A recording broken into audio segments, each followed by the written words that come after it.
Thanks for joining us on another exciting journey into the world of science, right here on the SANS Science Experience. If you enjoy this kind of content, hit like and subscribe. It's the best way to support the channel and keep these episodes coming. Today, we're diving deep into the fascinating world of human mitochondrial transcription based on some really cutting-edge research. That's right. We're going to be exploring how our mitochondria, those incredible powerhouses within our cells, actually read and use their very own set of genetic instructions. And it's a truly self-contained system, isn't it? Unlike the DNA in our cell nucleus, mitochondrial DNA, or mtDNA, is this neat little circular loop, a double helix all its own. Exactly. Think of it like a tiny, independent biological hard drive. With two intertwined strands, right? The heavy and light strands. Precisely. The heavy H and light L strands. And this compact little genome, the mtDNA, it contains the blueprints for 37 crucial genes. And they're intronless, which is pretty unusual compared to nuclear genes. Very unusual. And these genes are absolutely vital for oxidative phosphorylation, or OXPHOS. That's the process that generates most of our cell's energy, the ATP. The vast majority of it, yeah. Yeah. It's the core energy currency. Now, if you're just tuning in and this sounds maybe a bit intense, like advanced biology, well, don't worry about getting lost. This deep dive is designed as your shortcut, really, to understanding this complex process without feeling, overwhelmed. Yeah, our mission today is to really unpack how these mitochondrial genes are accessed and used by the cell. We'll look at the machinery, the regulation, and especially how it all adapts to the cell's shifting energy demands. What I find really intriguing is how it differs from nuclear gene regulation. Nuclear genes often have these potent activation switches. Right, like enhancers and strong promoters. But with mitochondria, it seems to be more about, how much mtDNA is actually available for transcription. Is that right? That seems to be a major factor, yes. It's perhaps more about adjusting the overall template copy number rather than intricate on-off switches for individual genes. It's a different regulatory philosophy, you could say. And the actual reading, the transcription itself, who does that? It's carried out by a single, dedicated enzyme, mitochondrial RNA polymerase, or POLRMT. Okay, POLRMT. And what's quite surprising, maybe, is that this enzyme is actually related to enzymes found in bacteriophages. Bacteriophages, viruses that infect bacteria. Exactly. It's a real hint at the ancient endosymbiotic origins of our mitochondria. Yeah. That they were likely once free-living bacteria themselves. Wow, a viral connection deep inside our own cells. That's pretty mind-blowing. It really is. It strongly supports that endosymbiotic theory. So, POLRMT, does it work alone? No, it needs help to get started. A couple of key partners are required for initiation. Okay. Mitochondrial Transcription Factor A, or TFAM, and Mitochondrial Transcription Factor B2, TFB2M. TFM and TFB2M. Got it. Okay, let's dive into how this initiation process actually kicks off then. Where does it start? Right. So transcription in the mitochondria begins at very specific starting points on the mtDNA called promoters. Like signposts on the DNA. Pretty much. The two main ones we've known about for a while are the heavy strand promoter, HSP, and the light strand promoter, LSP. HSP and LSP. And both of these are located in a region of the mtDNA that doesn't code for proteins. It's called a non-coding region, or NCR. The control panel you mentioned earlier. Exactly. It houses these key regulatory elements. So how did scientists first find these specific spots? It sounds tricky on such a small circular molecule. Yeah, it involves some pretty ingenious biochemical techniques initially. Things like in vitro capping. Which puts a tag on the starting nucleotide. Precisely. And another technique called S1 nuclease mapping, which helps locate those tagged starting points on the DNA template. By isolating mitochondrial RNA and using these methods, they pinpointed LSP and HSP in the NCR. And later work refined this. Yes. Studies using purified proteins help define the minimal DNA sequences needed for these promoters to actually function. Okay, so LSP and HSP are the established players, but I hear there's been a newer discovery. Yes, that's a really significant development. A second light strand promoter, logically named LSP2, has been found. LSP2, another start site for the light strand. Correct. It's also within the NCR, but interestingly, it's at the opposite end from LSP and HSP. And does it work the same way? Does it need PLRMT and those factors? It does. It shares the same core molecular requirements. POLRMT, TFM, and TFB2M are all needed for initiation at LSP2, just like at LSP and HSP. But is it, equally strong? Well, that's the interesting part. It appears to have weaker intrinsic activity compared to LSP and HSP. Okay. But it has this intriguing sensitivity to the physical state of the DNA. Specifically, it gets a significant boost when the DNA is negatively supercoiled. Negatively supercoiled, like twisting a rubber band the wrong way, putting tension on it. Exactly like that. Yeah. That torsional stress makes it easier for the DNA strands to unwind locally. Which helps the transcription machinery get in. Precisely. It's a crucial step for accessing the template. This sensitivity to DNA shape, or topology, is seen elsewhere in biology too, in bacterial and nuclear genomes. So this could be a way to regulate LSP2 independently. Maybe things like DNA compaction by TFAM could affect it differently? That's a very plausible idea. Activities that change the DNA shape could potentially tune LSP2 activity without having the same effect on LSP and HSP. It adds another layer of control. Which brings up a question. If you have two promoters, LSP and LSP2, both making RNA from the light strand, how do they, coordinate? That is a major puzzle we're still trying to piece together. They both transcribe in the same direction, so their activity must be somehow coordinated. But it's hard to tell which transcript came from where. Exactly. Once the initial long transcripts are processed down into the actual messenger RNAs or transfer RNAs, it's currently very difficult to distinguish their origins. We need better tools to specifically track LSP2 activity in vivo. And TFAM, that factor needed at all three promoters, does it play favorites? Does it prefer LSP, HSP, or LSP2? Well, the current evidence suggests TFAM is more of a generalist. It doesn't seem to preferentially activate one promoter over the others. Oh, I thought there was some idea about concentrations, like low TFAM favoring LSP. There was some in vitro data suggesting that, LSP seemed more active at lower TFAM levels in test tubes. But maybe not in the cell. Right. Those in vitro conditions might not perfectly reflect the situation inside a mitochondrion. At more, let's say, physiologically relevant TFAM levels, you see robust activity from both LSP and HSP. Okay. Plus, structural studies show TFAM binds very similarly to both LSP and HSP sequences, which argues against a fundamentally different activation mechanism. So TFM is more like a general key, helping POLRMT get onto the DNA rather than a specific activator. That seems to be the consensus, yes. It facilitates the assembly of the pre-initiation complex. Okay, so the complex forms, transcription starts. What happens next? How does the polymerase move along the DNA? Right, so once initiation is successful and the first few RNA bases are linked, TFM and TFP2M are actually released from the polymerase. They step aside. They do. And at this point, another protein called TFM transcription elongation factor, mitochondrial, comes in. TFM associates with PLRMT and essentially makes it much more processive. It helps to synthesize those really long genome-length RNA molecules without falling off the DNA track. So TFM is like adding stability, ensuring PLRMT finishes the job. That's a great way to put it. It clamps down and ensures processivity. And just like start signals, there must be stop signals too, right? Termination. Absolutely. Transcription terminates at specific regions. For the light strand transcripts, termination is helped by a protein called mtERF1. mTRF1. Mitochondrial Transcription Termination Factor 1. It basically acts like a roadblock, physically stopping PLRMT at a specific sequence. Okay, so mTRF1 for the light strand. What about the heavy strand? Heavy strand transcription stops within the NCR at a specific DNA sequence called the termination associated sequence, or TAS. TAS. But interestingly, the precise molecular mechanism that causes termination there, well, it's still not fully understood. Really? That seems quite fundamental. Any leading ideas on how that works? There are definitely hypotheses. Perhaps specific proteins bind TAS and signal POLRMT to stop.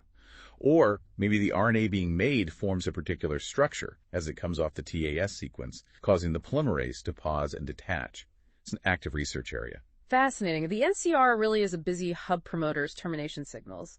Now let's switch gears slightly. You mentioned transcription-coupled mtDNA synthesis. What does that mean exactly?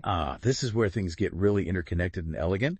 It turns out POLRMT wears two hats. Oh. It's not just an RNA polymerase, it also acts as a primus. A primus, like in DNA replication. Exactly. It synthesizes short stretches of RNA that serve as the starting points, the primers, needed to begin replicating the mitochondrial DNA, specifically at the origin of heavy strand replication, OriH. Wow, so the same enzyme reading the genes also helps kickstart copying the entire genome. That's efficient. It is remarkably efficient, and the main model is that transcription starting from LSP is what provides these crucial RNA primers at OriH. So POLRMT starts at LSP, makes some RNA, and that RNA then primes DNA synthesis. That's the core idea.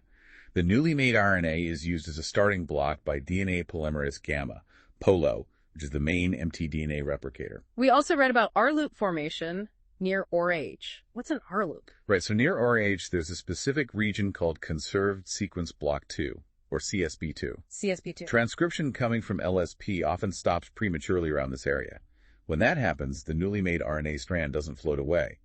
Instead, it stays hybridized, or stuck, to the DNA template strand. Okay. This displaces the other DNA strand, the non-template strand, creating a three-stranded structure. One strand of RNA paired with one DNA strand and one displaced single DNA strand. That structure is called an R loop. And what's the point of this R loop? It's thought to be a key intermediate structure signaling for replication to begin. The displaced single-stranded DNA becomes accessible, and another protein, mtSSB. The single-stranded binding protein. Right. Mitochondrial single-stranded DNA-binding protein. It likely helps stabilize this unwound region. Then, the RNA part of the R loop gets processed. How? An enzyme called RNase H1 comes in and cleaves the RNA at specific points, creating the actual three-get ends that POLO can grab onto and extend with DNA. So the R loop forms, mtSSB stabilizes it, RNase H1 processes the RNA, and then POLO starts DNA synthesis. That's the model. And again, this whole mechanism using a transcription-generated RNA primer for DNA replication shows striking parallels to how bacteria and phages initiate their replication. That bacterial phage connection keeps popping up. It really reinforces the endosymbiotic origin. It absolutely does. Now, there was also mention of a switch hypothesis involving TM, that elongation factor. What was that about? Ah, yes, the switch idea. It proposed that TFAM might be the key regulator deciding the fate of transcription from LSP. Deciding between making long transcripts or short primers for replication? Exactly.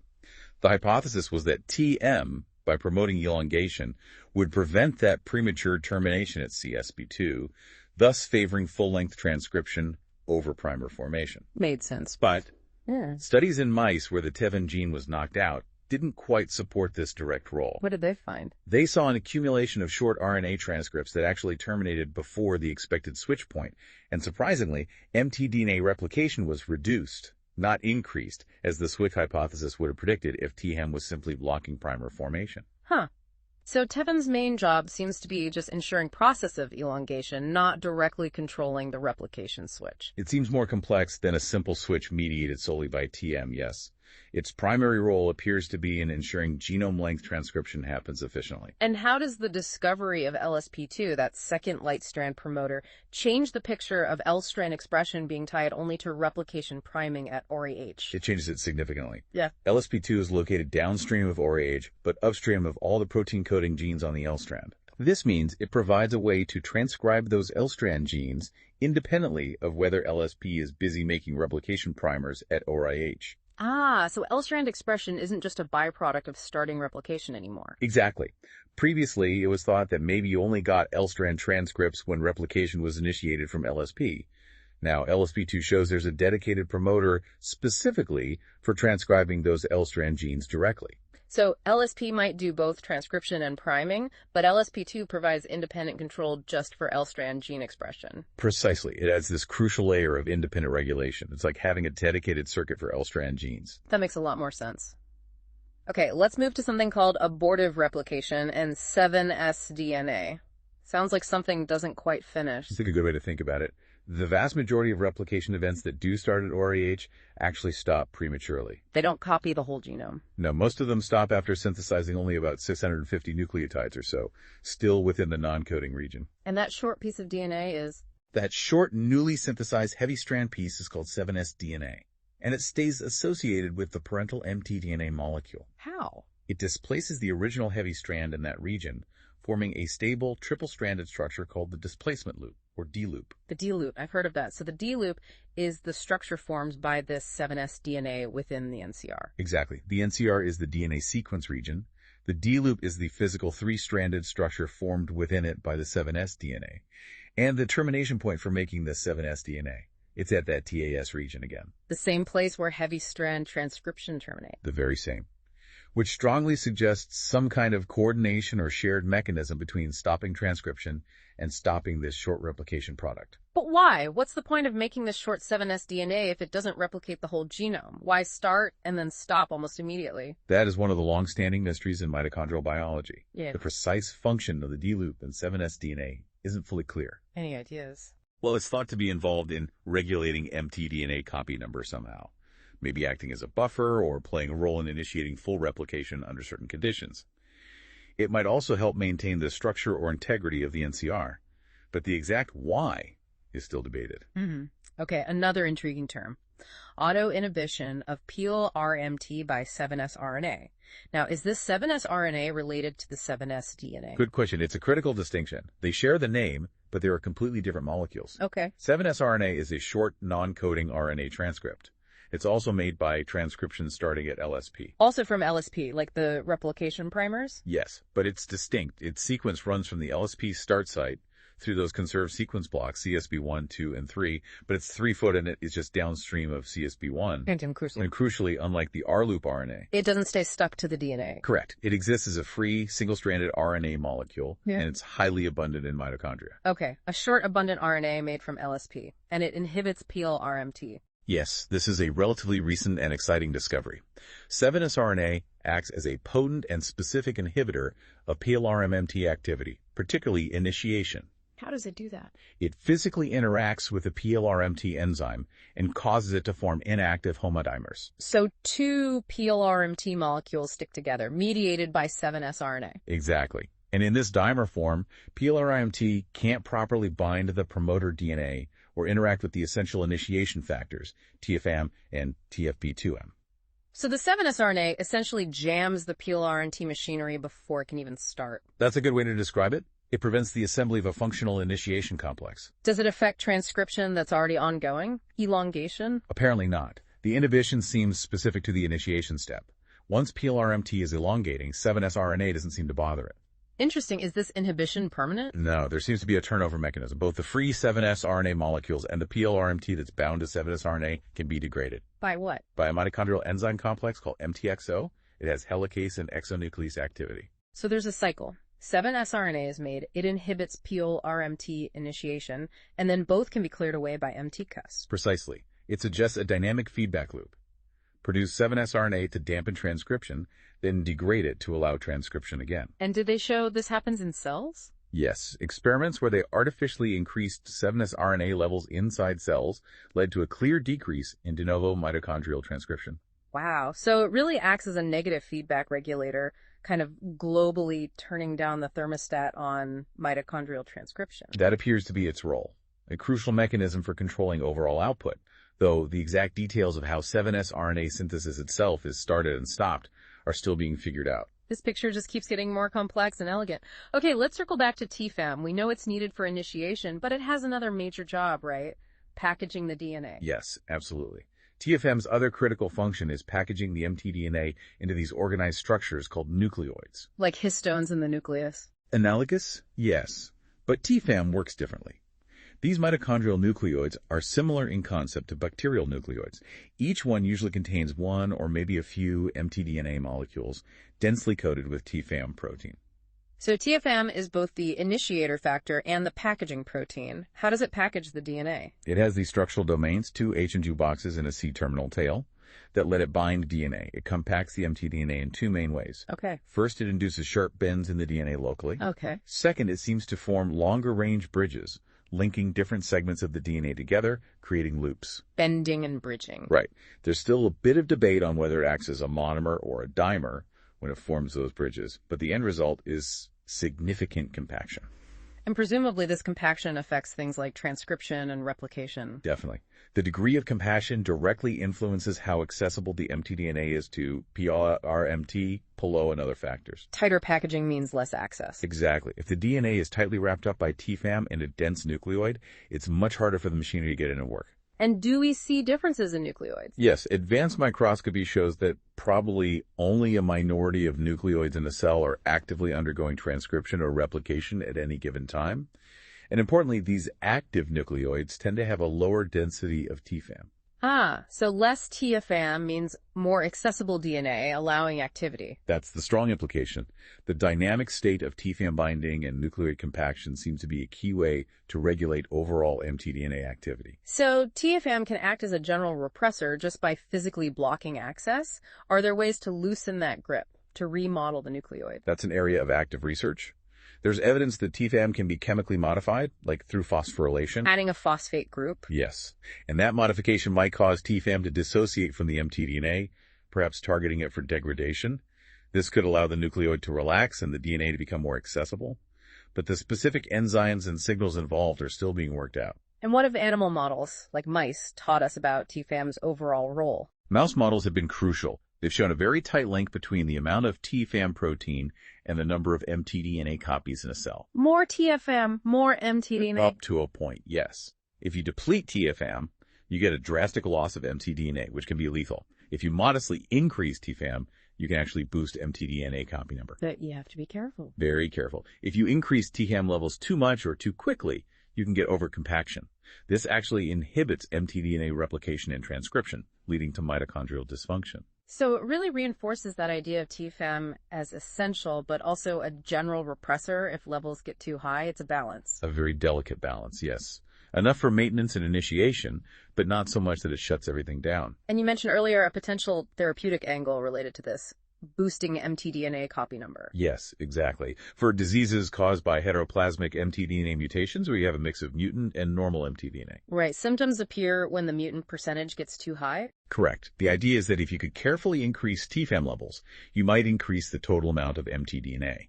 Even if the percentage of mutant mtDNA stays the same, you'd increase the absolute number of healthy, wild-type mtDNA molecules. And that might be enough to push the cell back below the threshold for symptoms? That's the hope. It could potentially alleviate the effects of the mutation by boosting the amount of functional machinery being produced from the good copies. It's a promising strategy being explored. That's really fascinating how understanding these fundamental mechanisms could lead to therapies.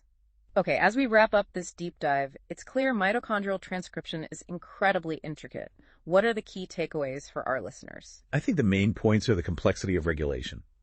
Multiple promoters like the newly found LSP2, the tight coupling between transcription and DNA replication priming, the vital roles of factors like TFAM, TFB2M, TFM, and the unexpected regulation by non-coding 7S RNA. Right. And of course, the dual role of TFAM in both initiating transcription and packaging the genome, which itself acts as a major regulatory layer. And as you've highlighted, despite all this progress, big questions remain. Like, how is that balance between primer making and full transcription really controlled? Exactly. And what are the specific cellular signals, the cues from the rest of the cell, that fine-tune mitochondrial gene expression based on metabolic needs? And what is the D loop actually doing? That too. It's still quite enigmatic. There's still so much to uncover. Absolutely. It makes you think, doesn't it?